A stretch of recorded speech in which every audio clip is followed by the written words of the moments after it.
그동안 국정원은 국내외 정보를 독점한 채 때로는 정치에 개입했고요. 때로는 대공사건을 조작하기도 했습니다. 문재인 정부는 오로지 국민과 국가를 위한 기관으로 국정원을 재탄생시키겠다고 강조했습니다. 이강진 기자입니다.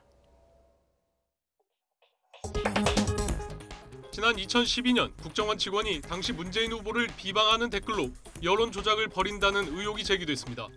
경찰은 대선을 불과 사흘 앞둔 시점에 그런 댓글은 없었다고 서둘러 결론을 내렸습니다.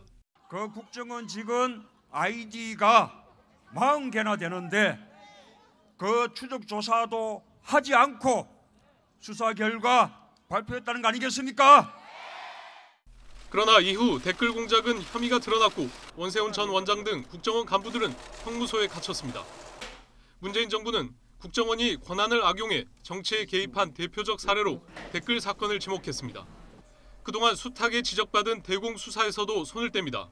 무리하게 간첩 혐의를 씌우고 증거까지 조작한 서울시 공무원 간첩 사건 같은 경우입니다.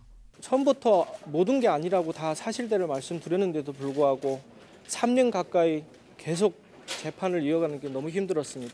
국정원 개혁의 핵심은 국내 정치 개입 차단과 대공수사 중단입니다. 대공수사는 경찰에 신설되는 안보수사처로 넘기고 대신 대북과 해외 업무에만 전념하는 전문기관을 만들겠다는 겁니다. 이를 반영해 국가정보원의 명칭도 대외안보정보원으로 바꾸기로 했습니다.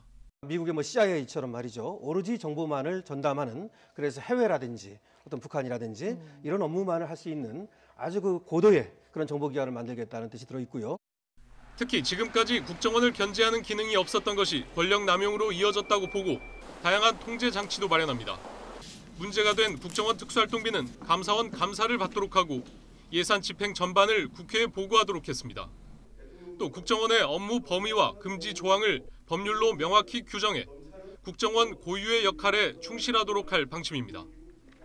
YTN 이강진입니다.